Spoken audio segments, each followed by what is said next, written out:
Hey, the Red Rocker, Sammy Hagar here. Welcome to another rock and roll road trip, or a rock and country road trip. You say, why am I in a barn?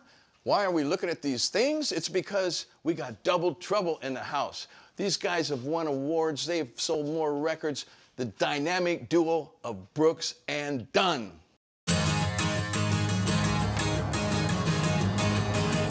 Oh, yeah, baby. Here we go.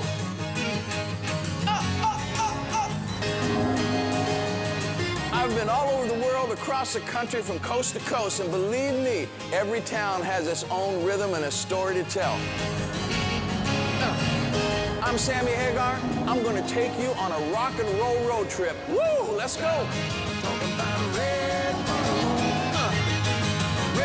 voodoo style. It's Sammy Hagar's rock and roll road trip. Red voodoo sound.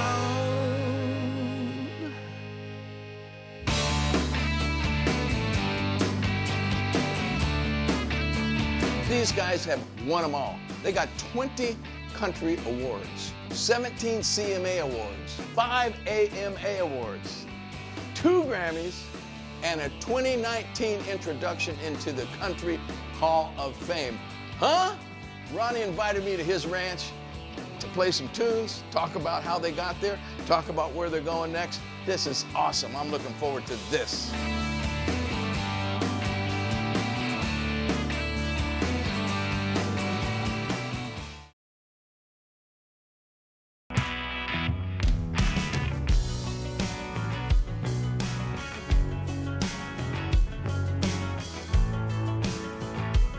Welcome back.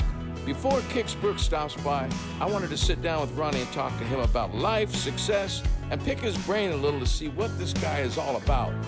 Hey, the Red Rocker, Sammy Hagar here. Welcome to another rock and roll road trip. This is kind of a rock and country road trip, and I have the pleasure to be sitting next to what I think is maybe one of the greatest country singers of all time, and he can also sing rock because we've done it together, and the pleasure of sitting in his domain. Right here, where he does most of his writing, probably most of his partying, and most of his probably damn near everything you do. I won't get into that, but Mr. Ronnie Dunn in the house. Say it, Sammy. Call it. Thank you. How are you, sir? That's awful nice of you to say. Well, welcome to the doghouse. This is a mighty expensive-looking doghouse now. You know, it was a 16-horse stable. It built back in the 40s when we bought the property, and there were no ends on either end back here, and it was a hayloft, and that's where we're sitting now. I should have been a country artist. you are, and you are. I wish I had been a rock star. Yeah. Well, we've done shows together. I think the last time I saw you was on the Oklahoma Stadium show, where you just sent me a picture of us hanging around backstage a little bit. How's your songwriting evolved over the years? Like, how do you figure your first early songs compared to the way you write now? Are you getting any block? One day I sat down and said, you know, if I'm really going to get serious about this, I was in Oklahoma before I came to Nashville. I said, I'm going to really have to go at this seriously. So I sat down and I had a big dinner table in front of a window at the lake, a Grand Lake in Oklahoma. And I remember having stacks of typing paper out, and I would scribble all these song ideas. I can't remember, Neon Moon, Boot Scoot Boogie, Hardworking Man, She Used to Be Mine. There were 5 or 6 of them. They all became #1 songs. Wow! And you wrote after we all got at together. once? Yes, not all in one day, but over a period of about 2 weeks, they were all just scattered everywhere, all over that table. So how the hell did you get so serious? What caused you to get? And what do you call? I think I just stopped and focused. I think I just stopped and get real. Do you enjoy being a solo artist to where you just feel like you don't have to explain nothing to nobody, or do you enjoy having a partner to bounce off of? I enjoy having a partner to bounce off of. Yeah. You know, I'm the introvert in a big way in that scenario. So having somebody to bounce off is, man, that's a God gift, you know, especially if they cover a certain base for you. Yeah, and I understand you guys. You well know. Yeah. You're out there hanging 10, you know, by yourself. Yeah. It's like, wait a minute, you know, I have to sing and do the talking. Yeah, and do the radio, and do the photos. Yeah. Yeah, and the meet and greet, and yeah. Woo, yeah. So, what What do you want to do next in your life? I mean, you guys are back together.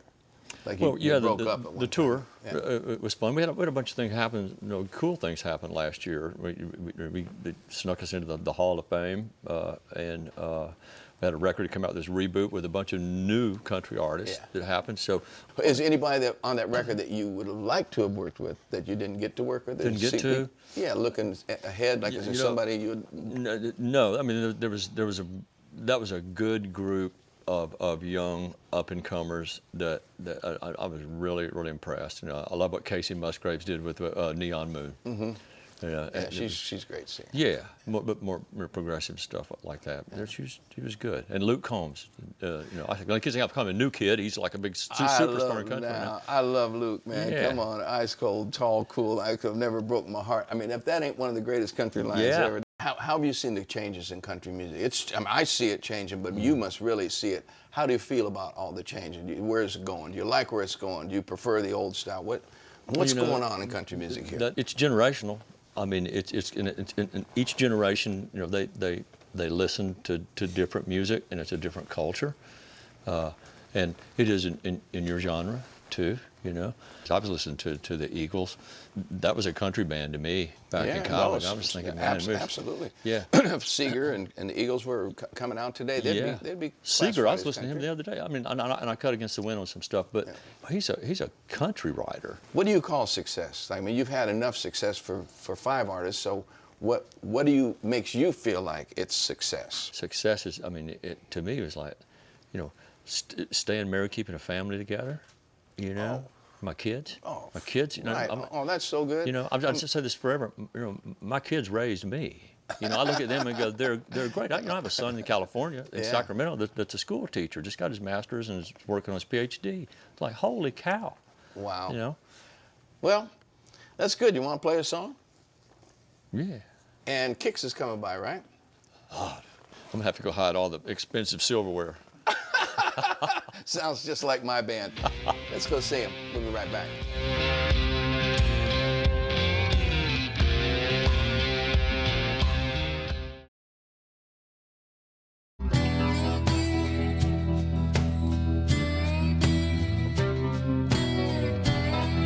Hey, Sammy Hagar here. Welcome to another rock and roll road trip. We are back now, and now we don't only have just Ronnie Dunn, we have Kix Brooks in the house. Kix. Thanks.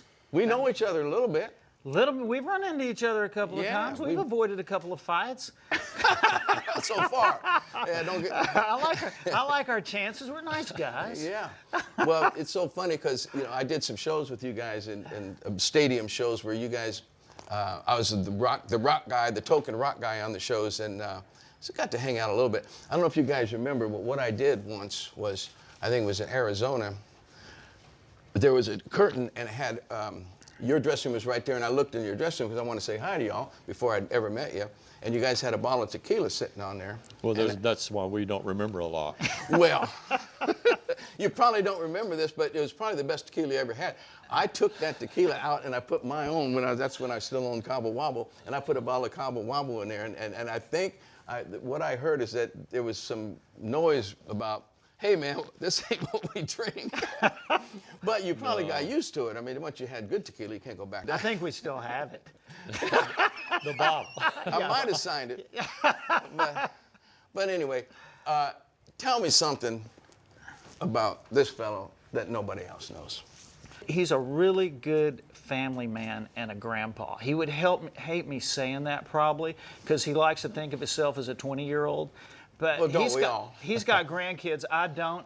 But it changes your perspective, even as long as we've been together, to watch him talk about his grandkids and to hang out with him and whatever. It's a big part of his world, and that makes me feel probably better than I did before. Yeah. It's like, he's got some normalcy to him. You know? He's not so poisonous. Yeah. Well, being a duo is tough. It's like being married. I mean, you guys spend more time together probably than you do with your wives when you're in the heyday of going out on tour. You do, and you give up a lot too. Yeah. You know, we talk about it all the time. You give up certain things. You have to learn to, obviously, like a marriage compromise, and it's a challenge. What's the biggest fight you guys ever got in, and then about what? It's usually about music, trying to make an album.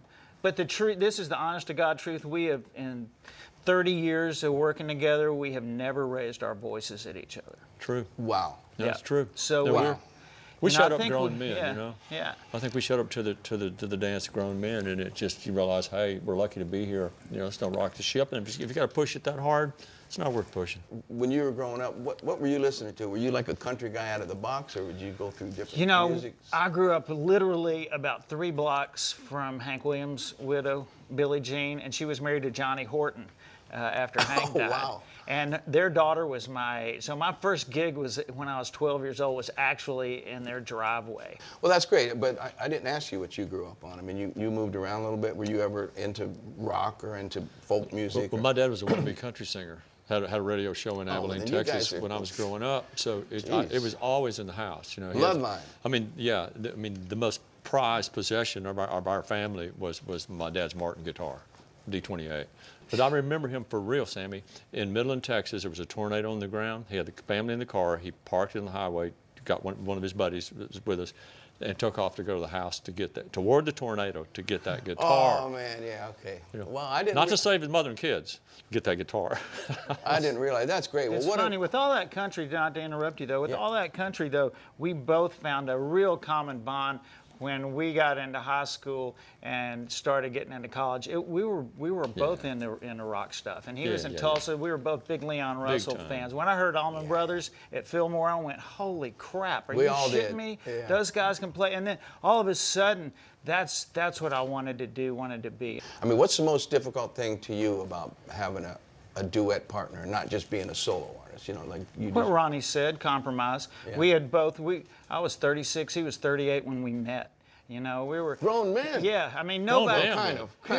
Who Almost. starts a 20-year run when you're almost 40 years old? It didn't make any sense. Well, two you grown know? men that are fixated Yeah. in age at 19. It is, yeah. We're You know, 19 years old. We'd both had our own bands and Still done are. our own things for a long time. So all of a sudden, we're both going, "Who are you?" And we screwed up and wrote our first 2 #1s the week we met. You guys are doing pretty good, and I'm kind of having a little hard time with my career now. I was thinking about, about Brooks, Dunn, and Hagar, but we'll get into that later. I think that Lieber sounds will pretty good. straighten you guys out. No, I could keep you guys together for another 10 years. I like this. Brooks and Dunn got bigger. Worse because we got a hell of a guitar player. I'm afraid Brooks and Dunn might be done if you had me. Okay, so this or that. Vegas residency or on the road? I think the fantasy's on the road, but man, the quality of sound and everything else is in Vegas. Country or rock? That's a stupid question, but hey, I'm stupid. Country with a kick. Yeah. Yeah. I mean, we both really respect it, but when you get on stage, I think we both got a rock bone. How about tequila or mezcal? No. That's your question. Sore subject. Sore subject. Well, we'll get into that. Okay. I owe you. I'll stay away from it. Tequila. Oh, good. Yeah. Simon and Garfunkel or Hall & Oates? Man, too. Yeah. See? See? Paul Simon just wrote some brilliant freaking songs. I can't just pound for pound songwriting. You could put him up against it. Yeah, I mean. That bass line with the Hall & Oh Oates. yeah. That's it. And those guys. I mean, that's. I know, it's hung in there. I mean. Sarah, smile. Yeah. Abandoned Luncheonette. It's just one of the first albums I went, God, this is so freaking cool. Yeah, I mean, I've worn them both out. Okay, I'll That's make a hard question. It's an easier one. The Hagar twins or the Judds? I love those guys. Me too. They kind of have my damn name. I love those They kind of have my damn name. I had to throw it in there. You don't know how many Do we need times. to answer that? How many so times cool. growing up it was like, oh, Sammy Hagar, man. No, Hagar. Hey, I'm I not. rode the airport plane with those guys one time, and they had the whole frickin' plane in stitches. They were just hysterical. Oh, man. And they had an airport car that was like this beat-up Pinto or something. And those two guys in that car leaving the airport, I'm like, that is so good. Okay, Brooks or Dunn? Well, Brooks, of course. Ask me something hard. You lost me.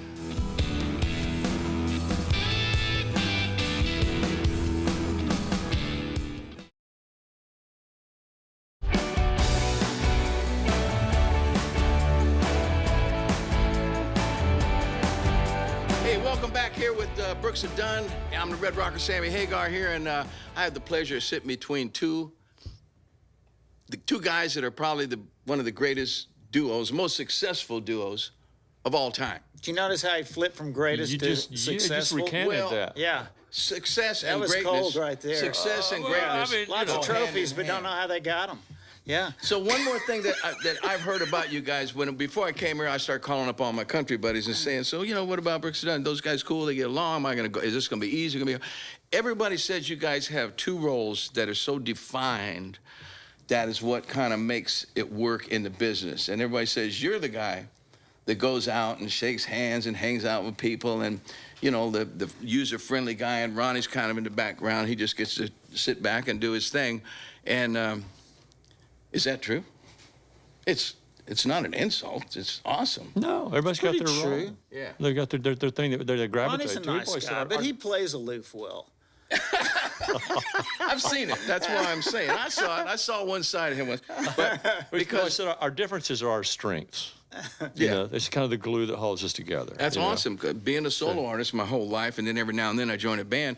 It's like you got to be both them guys. I got to go out and glad ass and shake hands, and I got to go up and I got to be the rock star that's aloof and cool and, you know, mysterious. And then I'm on the radio trying to sell my shit. You know what I mean? And you're great at all of it. Well, Yeah. I'm learning. Well, Now, this is a great song. Speaking of great, this is a great song. This song's called Bad on Fords of Chevrolets. written right here in this barn at that coffee table right there. Boom! Look at that thing. Look at And that. you got it and told us what a 429 was. Yes. Just listen to these lyrics, folks. Ain't no rock guys can write this kind of stuff. This is just pure. And the words, too. Okay. Hey, oh. I'm choking. Ain't no rock guys can play that shit either. Watch this shit.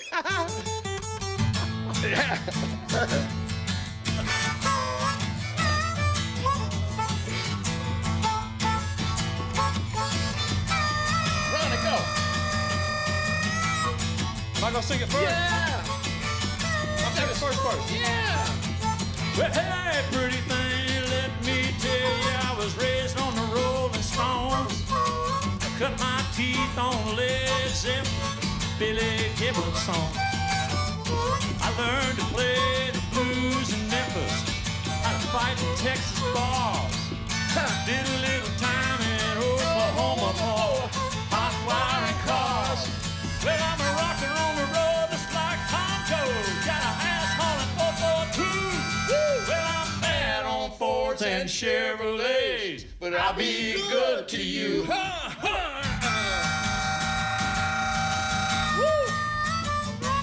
Now you gotta sing it.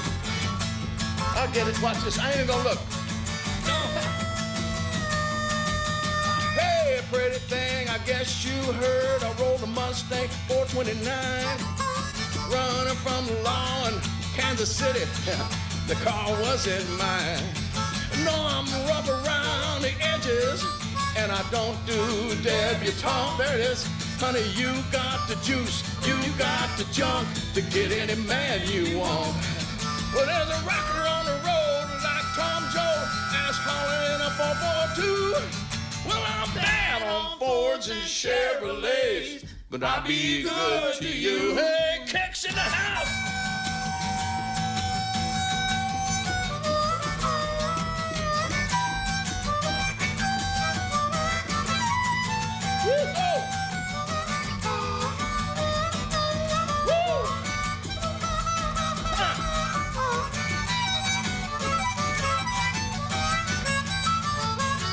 Let's do that chorus.